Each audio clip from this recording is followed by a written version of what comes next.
The ongoing coaching issues surrounding the Indiana Fever were exposed under a harsh national spotlight following a 15-point preseason loss to the Dallas Wings.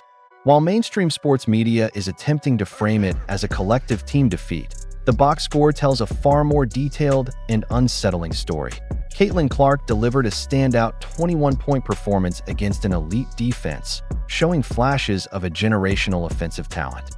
However, the game was ultimately shaped by deeper structural concerns within the team, from inconsistent rotations and questionable coaching decisions to a clear lack of roster depth and cohesion. Welcome back to Glowstar Vision. Today, we prioritize tactical truth over surface-level narratives. We break down Clark's efficient scoring performance, the rotational issues that define the game, Kelsey Mitchell's struggles on the floor, the limitations of the bench unit, and why this 95-80 loss signals serious organizational concerns for the Fever.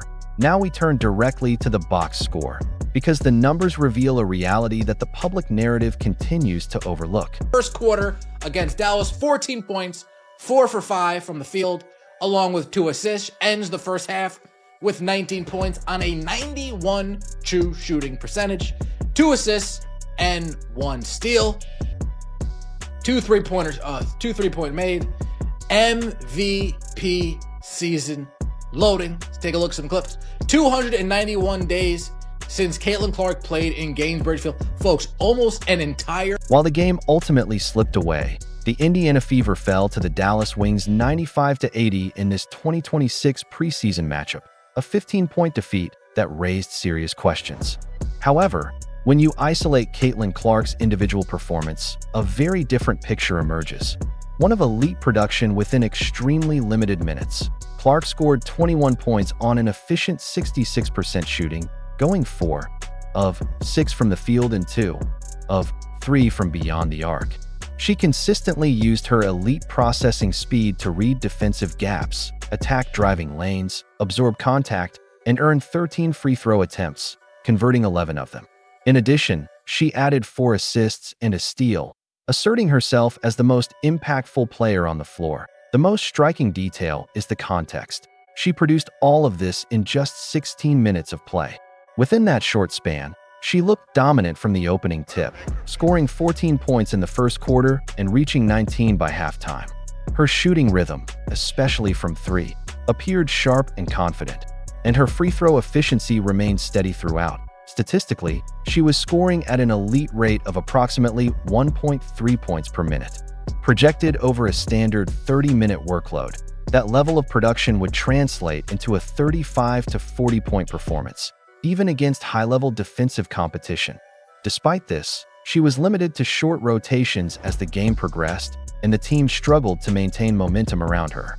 As her production peaked, the overall structure around her failed to hold, and the game ultimately shifted out of reach. In the third quarter, and we're starting here so I can give my 2 cents to Stephanie White. Stephanie White, after Caitlin Clark comes out on a heater in the first half, comes out on a heater in the first quarter, keeps that momentum going in the second quarter, sit her down. Why are we going to risk injury? Why are we going to risk health of our superstar? While the most dynamic playmaker on the floor was dismantling the Dallas defense, Stephanie White appeared to prioritize a rigid preseason rotation plan over the actual flow of the game. Instead of adapting to what was unfolding on the court, she slowed down a high-efficiency offensive rhythm that had already shown elite production. But this is where the coaching decision becomes most questionable. This was a preseason exhibition, a game with no impact on standings. By the time the third quarter arrived, Indiana's veteran supporting cast had already collapsed, and Dallas had built a comfortable double-digit lead with its primary rotation players. At that point, any risk-aware, analytically driven coaching approach would typically prioritize player protection. In a situation like this, especially with a high-usage star, the logical move would be to reduce exposure, limit minutes, and avoid unnecessary injury risk in a physically intense, non-essential game. Instead, Clark was reinserted into the game for a brief stretch in the third quarter despite the game context already being decided. The decision raised questions about rotation management, game awareness, and overall risk assessment in a low-stakes environment. What followed only intensified the debate surrounding late-game decision-making and player usage in preseason conditions. Shockingly enough, this was called a flagrant foul. Caitlin Clark goes up for three. Alana Smith slides her leg right underneath in her landing zone, and it was called a flagrant foul. But take a look, folks. Caitlin Clark coming up limping, coming up hobbling.